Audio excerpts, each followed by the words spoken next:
အားလုံးမင်္ဂလာပါဒီကနေ့မှာတော့မြန်မာနိုင်ငံမှာရှိနေတဲ့လူငယ်တယောက်ချင်းစီတိုင်းအတွက်အကျိုးရှိမဲ့အစီအစဉ်လေးတစ်ခုနဲ့ကျွန်မမိတ်ဆက်ပေးခြင်းနဲ့အဲ့ဒီအစီအစဉ်မှာတော့နာဂတ်ပြောင်းနေတဲ့လူငယ်တွေစိတ်တကြနေတဲ့လူငယ်တွေဘာလို့ဘာကန်ရမှမသိတော့တဲ့လူငယ်တွေအတွက်အဖြေကိုပြန်လဲရှာဖွေတွေ့ရှိမဲ့အစီအစဉ်လေးတစ်ခုဖြစ်တဲ့ဒီစီဇန်မှာတော့မေခွန်းတွေကိုမေးပေးသွားမယ့်သူကတော့နုပညာရှင်ကိုဟိမန်သူလေးဖြစ်ပြီးတော့မှမေခွန်းတွေကိုပြန်လဲဖြေချပေးမယ့်သူကတော့ဆရာဒေးဗစ်လာဖြစ်ပါတယ်ဆရာဒေးဗစ်လာကနိုင်ငံတကာမှာရှိနေတဲ့အောင်မြင်နေတဲ့စီးပွားရေးပညာရှင်တွေကိုပြန်လဲပြီးတော့မှ coach လုပ်နေတဲ့ life coach တယောက်ဖြစ်ပြီးတော့မှ motivational speaker တယောက်လည်းဖြစ်ပါတယ်2023ခုနှစ် January လမှာ Wisdom Training Center ကိုစတင်ဖွင့်လှစ်ခဲ့တဲ့ founder တူလည်းဖြစ်တဲ့ Wisdom Training Center ကလူငယ်တွေကိုနယ်ပယ်အသီးသီးကဏ္ဍအသီးသီးမှာဦးဆောင်နိုင်တဲ့ခေါင်းဆောင်တွေဖြစ်လာဖို့ရန်အတွက် equip လုပ်ပေးတဲ့ leadership and management ကိုအဓိကသင်ပေးနေတဲ့အကြောင်းကြီးတစ်ကြောင်းလည်းဖြစ်တယ်။ဒီအကြောင်းမှာဆိုလို့ရှိရင်လူငယ်မျိုးများစွာကလာရောက်တက်ကြတယ်။ဆိုတော့ချက်အားဖြင့်လူငယ်မျိုးများစွာကပြောင်းလဲလာခဲ့ကြတယ်။အသက်တာတွေမှာအောင်မြင်မှုတွေကိုရရှိလာခဲ့ကြတယ်။စိတ်တကြနေသူတွေကစိတ်တခွန်အားပြန်လည်ရရှိလာခဲ့ကြရဖြစ်တယ်။စိတ်တခွန်အားတွေပြန်လည်မြင့်တင်ပေးတဲ့ဆရာပြည့်ကြောင့်မို့လို့ဒီကနေ့အစီအစဉ်လေးကိုတော့ကြည့်ဖို့ရန်အတွက်ကိုကျွန်မအထူးပဲနှိုးဆော်ခြင်းနဲ့ဒီစီဇန်လေးအဖြစ်တယောက်ချင်းစီတိုင်းမှာရှာဖွေနေတဲ့အဖြေအားလုံးကိုပြန်လည်ရှာဖွေတွေ့ရှိမယ်ဆိုတာကိုကျွန်မယုံကြည်ရဲ့။ကြောင့်မလို့ဒီစီဇန်လေးအစပြုဖို့ရန်အတွက်ဆရာဒေးဗစ်လာနဲ့အတူကိုဟိမန်သူကိုကျွန်မဒီနေရာကနေပြီးတော့မှဖိတ်ခေါ်ချင်ပါတယ်။ဆရာမင်္ဂလာပါမင်္ဂလာပါဆရာအခုကျွန်တော်မေးချင်တဲ့မေးခွန်းတစ်ခုပေါ့နော်ဟုတ်ကဲ့အဲ့ဒါကတကယ်လူငယ်တော်တော်များများအတွက်လည်းတကယ်ကိုအကျိုးရှိမဲ့မေးခွန်းတစ်ခုလို့ကျွန်တော်ယုံကြည်တယ်အဲ့ဒါကဘာလဲဆိုတော့အောင်မြင်တဲ့သူတယောက်ဖြစ်ဖို့အတွက်အဓိကဘာတွေလိုအပ်လဲပေါ့အောင်မြင်ဖို့ရန်အတွက်အဓိကအရေးကြီးတာကတော့ကျွန်တော်တို့ဆိုရင်တော့၃ချက်ပေါ့နော်၃ချက်နံပါတ်1ချက်အနေနဲ့ကတင်းရဲ့အတွေးခေါ်ပြောင်းအောင်ပါအတွေးခေါ်ပြောင်းတင်းအတွေးခေါ်ကိုပြောင်းနိုင်ရင်တင်းအနာဂတ်ပြောင်းလို့ရတာအတွေးခေါ်အရေးကြီးတယ်အခုကဒီအထူးဖြင့်တို့မြန်မာလူငယ်တွေရဲ့အတွေးခေါ်တော်တော်များများကဘာဖြစ်သွားပြီလဲဆိုအနုလက္ခဏာပိုင်းကိုလိုက်သွားတာများတယ်ဘာလို့အနုလက္ခဏာပိုင်းကိုများများလိုက်သွားလဲဆိုတော့အနုလက္ခဏာတွေပဲမြင်ခဲ့ရလို့အနုလက္ခဏာမြင်တော့ကြောင့်အနုလက္ခဏာကိုလက္ခဏာတော့တဘာဝဖြစ်ပေမဲ့အဲ့ဒါကိုစန့်ကျင်နိုင်တဲ့သူဖြစ်ရမယ်ဒါကြီးဖြစ်နေလို့ငါဒီတိုင်းဖြစ်သွားတယ်ဆိုတာကြီးကိုလက်ခံစရာအကြောင်းမရှိဘူးဟုတ်ကဲ့ဆိုတော့အောင်မြင်သောသူတယောက်ဖြစ်ခြင်းနံပါတ်1အတွေးခေါ်ပြောင်းအောင်မယ်ဟုတ်ကဲ့ကိုယ့်ရဲ့တွေးခေါ်ပုံညာပြောင်းပြရမယ်မပြောင်းလို့မရအောင်နံပါတ်1အနေနဲ့ကိုယ့်ရဲ့တွေးခေါ်မှုကိုပြောင်းပြရမယ်ဘာအတွေးခေါ်လဲအနုလက္ခဏာအတွေးခေါ်ကနေအပေါင်းလက္ခဏာအတွေးခေါ်ပြောင်းပြရမယ်ဘာကြောင့်ပြောရဆိုမွေးကလေးကလူမှာ automatic ပါလာတာကအပေါင်းလက္ခဏာမဟုတ်ဘူးအနှုတ်လက္ခဏာမွေးလာကလေးကအနှုတ်လက္ခဏာနဲ့မွေးလာကြတဲ့လူတွေပဲအပေါင်းလက္ခဏာနဲ့တယောက်မှမမွေးလာဘူးဆိုတော့အနှုတ်လက္ခဏာနဲ့မွေးလာတဲ့ဒီလူတွေဟာအပေါင်းလက္ခဏာကိုပြန်မွေးမြူရတာဟုတ်ကဲ့အရှိတိုင်းထားလို့မရဘူးဟုတ်ကဲ့လူတယောက်ကငါမှဒီလိုရှိတဲ့အတွက်ကြောင့်ဒီဟာကငါပဲလို့ပြောရင်အဲ့ဒါမှားတယ်အဲ့ဒီ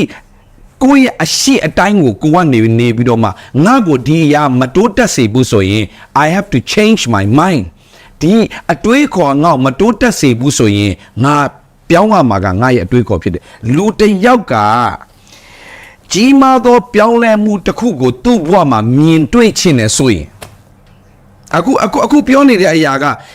ဘဝမှာဟာလာဘာမှမပြောင်းလဲချင်တဲ့သူတွေအတွက်တော့ဒီစကားအလကားပဲသို့တော့ဘဝမှာငါဒီဘဝယူငါညင်းဝင်နေပြီဒီဘဝယူငါမလို့ချင်တော့ဘူးလက်ရှိဘဝယူငါအရာမုန်းနေပြီဆိုတဲ့လူတွေအတွက်မင်းတကယ်ပြောင်းချင်လားဆရာမေးချင်တာမင်းတကယ်ပြောင်းချင်လားပြောင်းချင်ရင်အတွေးခေါ်ရင်ပြောင်းမယ်ဘာအတွေးခေါ်လဲမဖြစ်နိုင်ဘူးဆိုတဲ့တွေးခေါ်ပြောင်းပြမလုံနိုင်ဘူးဆိုတဲ့တွေးခေါ်ပြောင်းပြဖြစ်လာမှာမဟုတ်ပါဘူးဆိုတဲ့တွေးခေါ်ပြောင်းပြဒါရှာမြဲတမ်းပြောနေကြစကားရှိတယ် why ဆိုတဲ့လူတွေအများကြီးထဲမှာ why ဆိုတဲ့မိကုံမြောက်မစငါဘွားဘာလို့ဒီလိုဖြစ်ရတာလဲငါဘွားဘာလို့ဒီလိုမျိုးအများကြီးရင်ဆိုင်နေရတာလဲငါ့ဘာကြောင့်လူတွေကအဲ့လိုမျိုးမြင်ရတာလဲ You have to change your mind why ဘာလို့ ဘာဖြစ်လို့ငါတို့ဖြစ်တာဘာလို့ငါဆင်းရဲရတာလဲဘာဖြစ်လို့ငါကမအောင်မြင်ရတာလဲဘာဖြစ်လို့ငါကရုပ်ဆိုးရတာလဲဘာဖြစ်လို့ငါကဆိုတာမိကုန်းနဲ့မင်းနာတော့ why ဆိုတဲ့မိကုန်းတော့ why not ငါမှာပညာမရှိဘူးပြောရင် okay မင်းမှာပညာမရှိစတော့မင်းနေလာတော့ if you don't have education educate yourself မြေလည်းပြောနေကြစကားရှိတယ်ဆရာ start learning start growing တင်းရဲ့ဘဝတိုးတက်ချင်ဘာနဲ့သွားလဲ okay အခွင့်အရေးမရလို့ကြောင်းမတက်နိုင်ဘူးကြောင်းမတက်နိုင်လို့ပညာမရှိဘူးဆိုတာလက်မခံဘူးကြောင်းမတက်နိုင်ရင်လေးလာနိုင်တဲ့သူဖြစ်ရမယ်စာအုပ်တွေအများကြီးလောကကြီးမှာအများကြီးကြောင်းမအခွင့်အရေးမရှိလို့ကြောင်းမတက်နိုင်ဘူးကြောင်းမတက်နိုင်စာတော့ဖတ်နိုင်ရမယ်လေးလာနိုင်ရမယ် start learning start growing ငါ့ဘာမှမယုံဘူးတင်းကိုတင်းယုံကြည်မှုတည်ဆောက်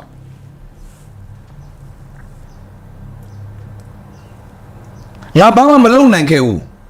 ငါလုံနိုင်တဲ့သူဖြစ်ရမယ်စတင်လို့အကောင့်ထဲပေါ်ရမယ်တကူပြောချင်တာက change your mind တင်းအတွေးခေါ်တင်ပြောင်းပြရမယ်မဖြစ်နိုင်ဘူးဆိုတဲ့အတွေးခေါ်ပြောင်းပြရမယ်မလုံနိုင်ဘူးဆိုတဲ့အတွေးခေါ်ပြောင်းပြရမယ်ဒါဆိုရင်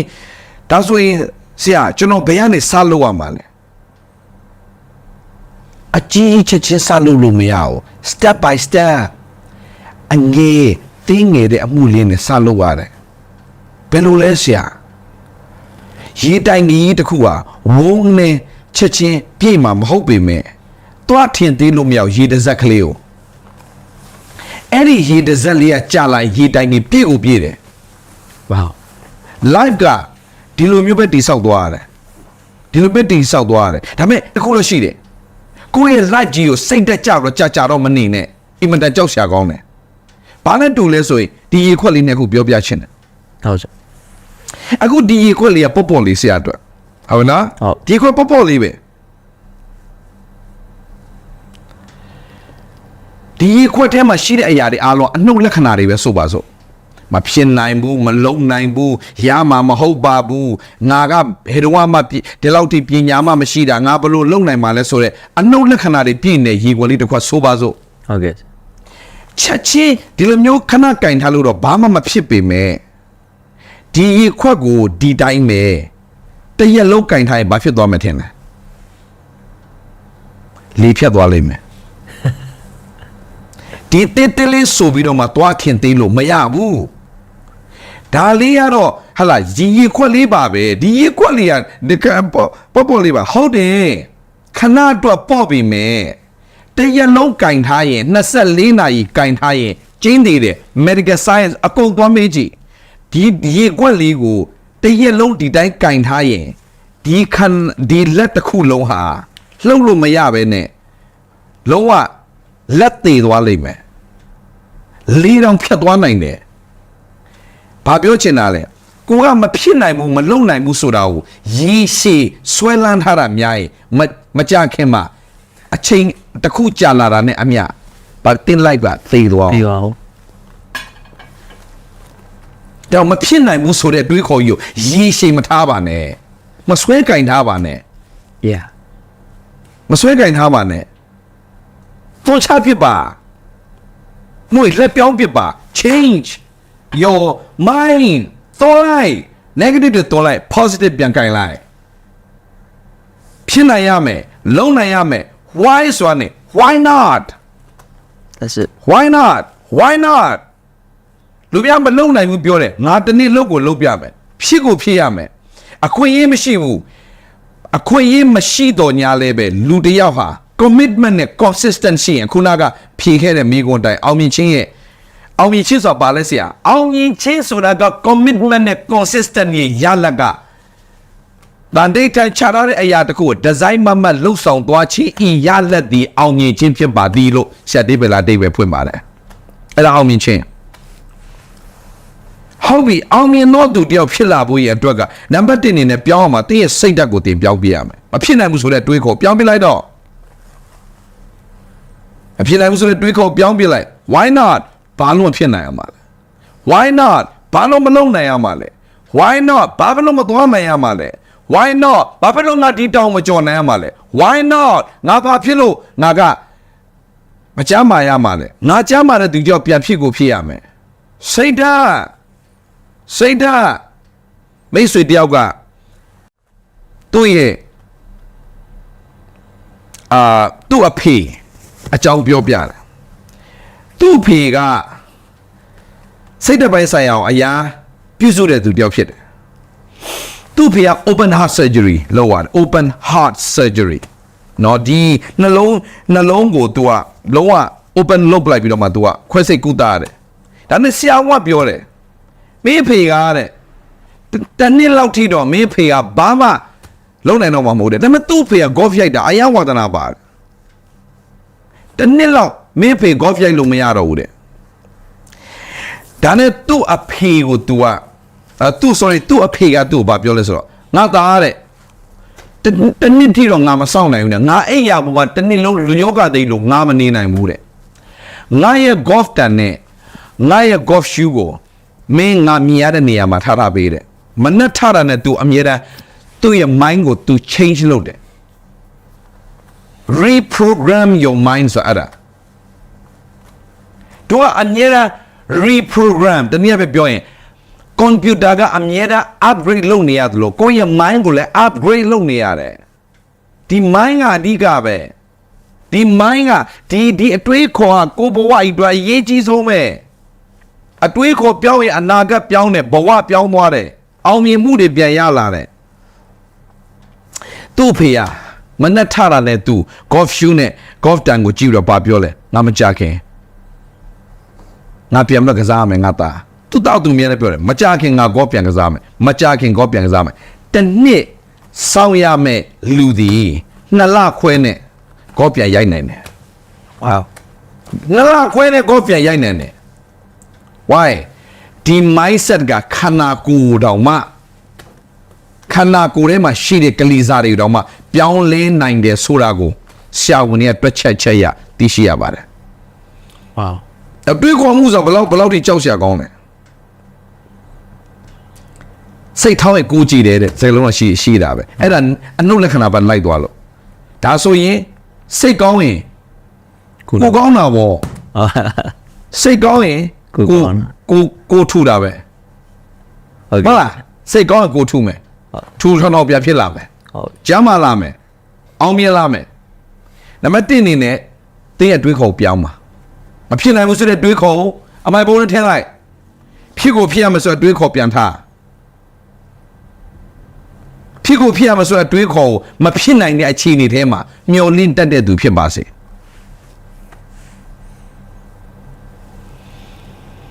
နံပါတ်2အောင်မြင်သောသူတယောက်ဖြစ်ဖို့ရနံပါတ်2ပေါင်းတင်ဆက်ဆံသောသူများကို quality ရှိသောသူများပေါင်းတင်ပါအင်္ဂလိပ်လိုဆို OQP only quality people only quality people ကျွန်တော်မြန်မာပြည်တော်တစ်ခေါက်လာသွားသေးပါတယ် John Maxwell ဆိုတဲ့ leadership guru ကြီးဘာပြောဘူးလဲဆိုတော့နောက်9နှစ်မင်းဘာဖြစ်မလဲဆိုတာငါပြောပြမယ်တဲ့နောက်9နှစ်မင်းဘာဖြစ်မလဲဆိုတာငါပြောပြမယ်ကွာတဲ့မင်းရဲ့ဘဝတိုးတက်သွားမလားကြာရှုံးသွားမလားဆိုတာငါပြောပြမယ်တဲ့နောက်9နှစ်မှာမင်းတကယ်ချင်းပဲငါ့ကိုခေါ်လာခဲ့တဲ့ဘာပြောလိုက်တာလဲမင်းပေါင်းတဲ့တငယ်ချင်းတိုင်းမင်းဖြစ်လာမယ်ဖြစ်တဲ့အတွက်ကြောင့် OQP ပေါင်းတဲ့ဆက်ဆက်ချင်းမှာ only quality people only quality people သူများအကြောင်းပြောတဲ့သူနဲ့တော့ပေါင်းမှနဲ့ quality မရှိတဲ့လူတွေအဲ့ဒါလူတွေအကြောင်းပြောတဲ့သူက quality မရှိဘူး idea အကြောင်းပြောတဲ့သူက quality ရှိတယ်တင်ဘယ်သူနဲ့ပေါင်းပါလဲလုပ်ငန်းတွေအကြောင်းပြောတဲ့လူလား project တွေအကြောင်းပြောတဲ့သူလား idea အကြောင်းတွေပြောတဲ့သူလား idea ချင်းထွင်တဲ့ကိစ္စတွေပြောရလား a new idea တွေအကြောင်းပြောတဲ့သူလား yes they are OQP သူများအကြောင်းတွေပြောမယ်ဟိုလူအကြောင်းပြောမယ်ဒီလူအကြောင်းပြောမယ်ဟိုလူမကျေနပ်ဒီလူမကျေနပ်တဲ့သူတွေအားလုံးဟာ quality people မဟုတ်တဲ့အတွက်ကြောင့် don't waste your time သင်အချိန်မဖြုံးနဲ့သူတို့နဲ့ OQP only quality people နဲ့ပဲပေါင်းတင်တတ်တော်သူဖြစ်ပါစေ လူတိုင်းကိုလေးစားရမယ်လူတိုင်းကိုချစ်ရမယ်လူတိုင်းကိုတန်ဖိုးထားရမယ်သို့တော့လူတိုင်းနဲ့ပေါင်းလို့မရဘူး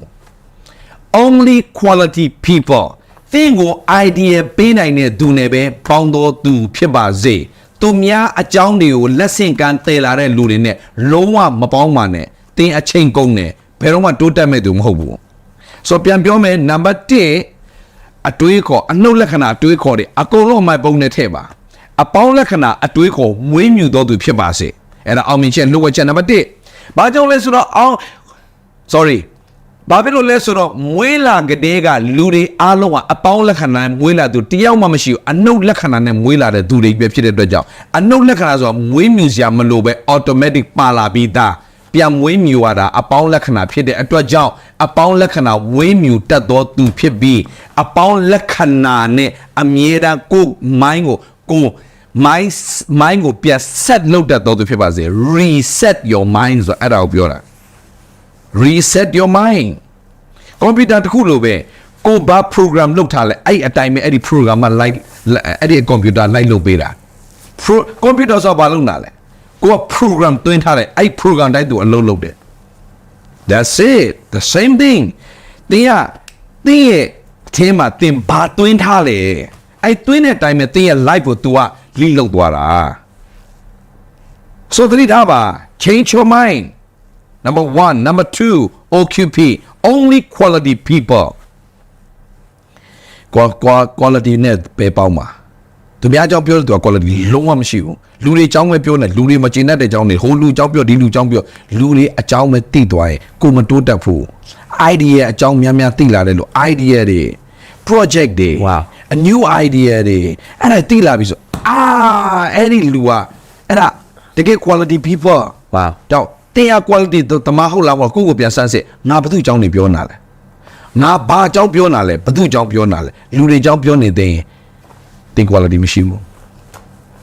ရှစ်ဆက်လာမယ့်အနာဂတ်တော့လုပ်ရမယ့် project တွေ idea အသစ်တွေချပြနေပြီ yes အဲ့ဒါတင်ပေါင်းမယ်လူပဲတင်ပေါင်းမယ်သူတည်ထားပေးပါလူငယ်များကျေးဇူးပြုရ Number 3 develop your communication skills အောင်မြင်ခြင်းရဲ့လုပ်ဝက်ချက်၃ခုမြောက်ဟာဘာလဲလို့ပြောလာရင်အောင်မြင်ခြင်းရဲ့နောက်ဆုံးတစ်ချက်ကတော့ပေါင်းတဲ့ဆက်ဆံမှုမှာတင်အမြဲတမ်းလူဝင်ဆက်တဲ့သူတယောက်ဖြစ်ပါစေအမြဲတမ်းလူတိုင်းနဲ့အသင့်အတင့်နေတတ်သောသူဖြစ်ပါစေ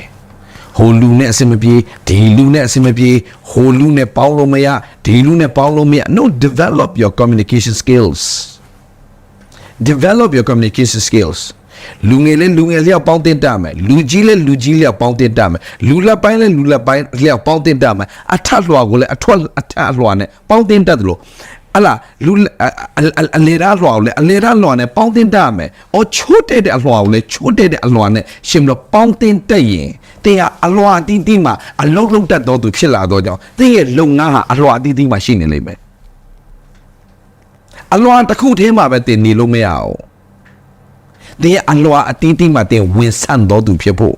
လူတိုင်းနဲ့တင်ပေါင်းတင်ဆက်ဆံမှုရှိမှာအောင်မြင်ခြင်းရဲ့နောက်ဆုံးတစ်ချက်ဖြစ်တဲ့ develop your communication skills ဆိုတာလူတိုင်းနဲ့ပေါင်းတင်ဆက်ဆံနိုင်တော်သူဖြစ်ရမယ်။ဘာလို့လူတိုင်းကိုတင်လို့အပ်နေလို့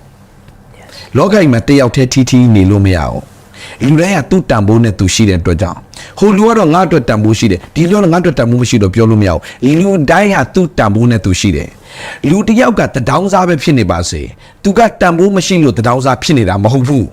သူ့တန်ဖိုးကို तू မသိသေးလို့ तू တဒေါင်းစားဖြစ်နေတာ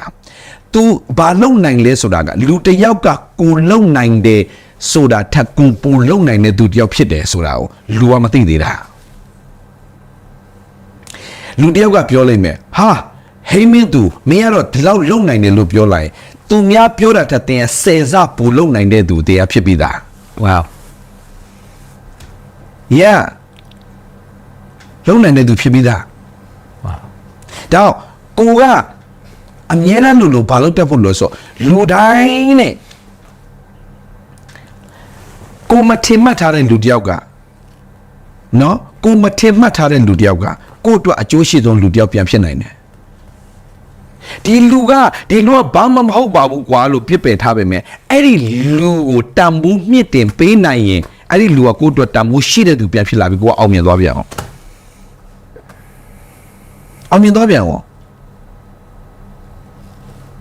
ဆိုတော့အမျိုးသမီးတယောက်အမေရိကမှာမျိုးသမီးတယောက်လူမဲမျိုးသမီးလေးအဝတ်ဆိုင်မှာ तू ကအယောင်စီးမှလေးလုံးနေတယ်ဟုတ်ပြီနော်အမျိုးသမီးတယောက်ကသူ့ကိုတွေ့တဲ့အခါမှာဒီကလေးကတော့အောင်မြင်မဲ့သူဖြစ်မယ်ဆိုတော့ तू ကခံစားရတယ်ဒါနဲ့အဲ့ကလေးမောက်သွားစကားပြောတယ်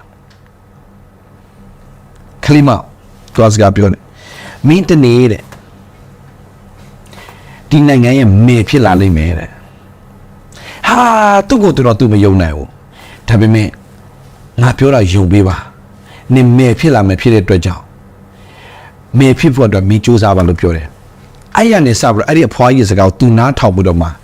အဲ့ဒီအယောင်ဆေးမလေးဟာစူးစမ်းခဲ့တယ်တစ်နှစ်ပြီးတစ်နှစ်စူးစမ်းခဲ့တယ်6နှစ်မြောက်တဲ့အထိ तू reject လုပ်ခါရတယ်ဒါပေမဲ့9နှစ်မြောက်တဲ့အချိန်မှာအဲ့ဒီအဖွားကြီးဆေးရုံပေါ်မှာနောက်ဆုံးဆင်းဖြစ်ပြီအဲ့သမီးကိုပြောခဲ့တယ်ငါတည်သွားလိမ့်မယ်ဒါပေမဲ့စပ်ဘရောမှာစူးစမ်းပေးပါနေအောင်မြင်ရလိမ့်မယ်အဲ့ဖွားကြီးဆုံးသွားတယ်နှစ်မှာပဲအဲ့ဒီအမျိုးသမီးကအမေရိကရဲ့မဲဖြစ်လာတယ်ဆိုဘာပြောချင်တာဆိုလူတိုင်းဟာသူ့ကိုတူကတနေ့မဲဖြစ်လာမယ်လို့ तू မသိပါဘူးဒါပေမဲ့လူကိုတန်ဖိုးထားတတ်တဲ့ तू ကတော့ဘာဖြစ်လဲဆိုတော့ဘင်းတန်ဖိုးသိရှိတယ်ဆိုတာဖော်ပြလိုက်တဲ့အခါမှာ9နှစ်အတွင်းမှာအယောင်ဆေးမလေးဘွားကနေဘာဖြစ်သွားလဲနိုင်ငံအတိမတ်ပြုတဲ့နိုင်ငံကုံဆောင်မေတယောက်ပြန်ဖြစ်လာတယ်ဆိုဘာပြောချင်တာလဲဆိုတော့ဘေဘေတော့ဘာပဲလို့တို့ရဲ့အတ္တတိုင်အောင်မြင်မှုကဘာလဲလို့ပြောလာရင်နံပါတ်1 change your mind ကိုယ့်ရဲ့တွေးခေါ်ပြောင်းဖြစ်ပါမဖြစ်နိုင်ဘူးဆိုတဲ့တွေးခေါ်တွေအကုန်ပြောင်းပြမလုပ်နိုင်ဘူးဆိုတဲ့တွေးခေါ်တွေအကုန်ပြောင်းပြတင်ဘာမှအခြေအနေမပြောင်းခင်မှာအတွေးခေါ်အရင်ပြောင်းပေးပါဒီစကားပြန်ပြောမယ်အားလုံးရစေရှင်တော့အခြေအနေပြောင်းဖို့ထိုင်မဆောင်နဲ့အတွေးခေါ်ကိုအရင်ပြောင်းပါအခြေအနေကခဏနေပြောင်းနေမယ်ဝါအခွင့်အရေးတွေပေါ်လာလိမ့်မယ်ဘယ်ချိန်မှလဲသင်ရဲ့အတွေးခေါ်ကိုအနှုတ်လက္ခဏာအတွေးခေါ်ကိုအပေါင်းလက္ခဏာအတွေးခေါ်ဖြစ်ပြန်ပြောင်းနိုင်ပြီဆိုတာနဲ့သင်ရဲ့အခြေအနေတွေအခွင့်အရေးတွေလမ်းနေပေါ်လာလိမ့်မယ်တို့ကအခြေအနေတွေပြောင်းလဲရင်ငါတို့ဒီလိုလုပ်မယ် no တင်းရဲ့အတွေးခေါ်မပြောင်းမနဲ့တင်းရဲ့အခြေအနေမပြောင်းဘူးတင်းရဲ့အတွေးခေါ်မပြောင်းမနဲ့တင်းရဲ့အတွေးခေါ်မပြောင်းမနဲ့ဟုတ်ပြီနော်တင်းရဲ့အတွေးခေါ်မပြောင်းမနဲ့အခွင့်အရေးတွေမလာဘူးဟာဆရာဘယ်လိုလဲဆရာโอเคတခုပြောပြမယ်ညာတော့စားရတဲ့ပကံကိုမဆေးပဲနဲ့တညလုံးထားတယ်နောက်တစ်နေ့မနက်မှာထမင်းစားကနေမှာအဲ့ဒီအပင်ကြီးပြန်ယူလာရင်ထမင်းအစ်စ်ထဲမလားမထဲ့ဟင်းအစ်စ်ထဲမလားမထဲ့ဘူးဘာလို့ပြလဲဆေးပြီးတော့အစ်စ်ပြန်လုပ်ရတယ်ဘာလဲအင်္ဂလိပ်ဆို renew your mind reset your mind ဆေးပြလိုက် negative အကုန်ဆေးပြလိုက်ပြီးတော့မှ get ready ငါတို့အကောင်းဆုံးခွင့်ရည်လာတော့မယ်ဆိုတာငါယုံနေ get ready for opportunity get ready for a good things get ready for a good health get ready ပြင်ဆင်ထားတယ်ဘာဖြစ်လာလဲစေဘီတာပကအတစ်ထဲမှာတော့ထမင်းတစ်ကရောက်လာမှာပဲဟင်းတစ်ကရောက်လာမှာပဲအကောင်းဆုံးစားတော့တွေကထဲလို့ရသွားမှာပဲ simple the same thing change your mind then you can change your future number 2 OQP only quality people ပေါင်းတဲ့ဆက်ဆံနိုင်အင်မတန်အရေးကြီးတယ်လူတိုင်းကိုမတူတူမတန်လို့ဆက်ဆံစရာမလိုပါဘူးဆက်ဆံဖို့မလိုပါဘူးဘာကြောင့်လဲဆိုတော့လူတိုင်းကသူ့တန်ဖိုးနဲ့သူရှိတဲ့အတွက်ကြောင့်သို့တော်ညာလဲပဲ quality people နဲ့ပေါင်းခြင်းကဘာကြောင့်လဲ quality people နဲ့ပေါင်းမှတင်တိုးတက်ပြီးတော့မှတင်ဘဝကမြင့်တင်သွားမှာဖြစ်တော့ကြောင့်မြင့်တက်သွားမှာဖြစ်တဲ့အတွက်ကြောင့် only quality people လူတိုင်းကိုလေးစားမယ်လူတိုင်းကိုတန်ဖိုးထားမယ်လူတိုင်းကိုချစ်ရမယ်သို့တော်ညာလဲပဲလူတိုင်းနဲ့ပေါင်းလို့မရဘူးလူများတွေအကြောင်းမကောင်းကြောင်းပြောနေသူမကောင်းသတင်းပြောနေသူအဲ့ဒီလူနဲ့တင်သွားပေါင်းလို့မရဘူးတင်ပေါင်းရမဲ့သူက idea အကြောင်းပြောတဲ့သူပညာအကြောင်းပြောတဲ့သူ system အကြောင်းပြောတဲ့သူ idea ချင်း play တဲ့သူ yes အဲ့ဒါ quality time quality people quality time ရအောင်ယူရမယ်အဲ့ဒါသင်ဘွားတိုးတက်ခြင်းလုံးဝမမေ့ပါနဲ့ number 3 develop your communication skills တင်မြင့်တယ်မှာလူအတိုင်းဝိုင်းနေပေမှာပေါင်းတင်ဆက်ဆံမှုအင်မတန်ရေးကြည့်ပါတယ်အလွာတီးတီးမှာတင်ဝင်ဆောင်ပေါင်းနိုင်တော့သူဖြစ်ရင်တင်ဟာကြွယ်ဝတော့သူဖြစ်ကိုဖြစ်ရမယ်အောင်မြင်တော့သူဖြစ်ကိုဖြစ်ရမယ်တင်ဟာလူတိုင်းနဲ့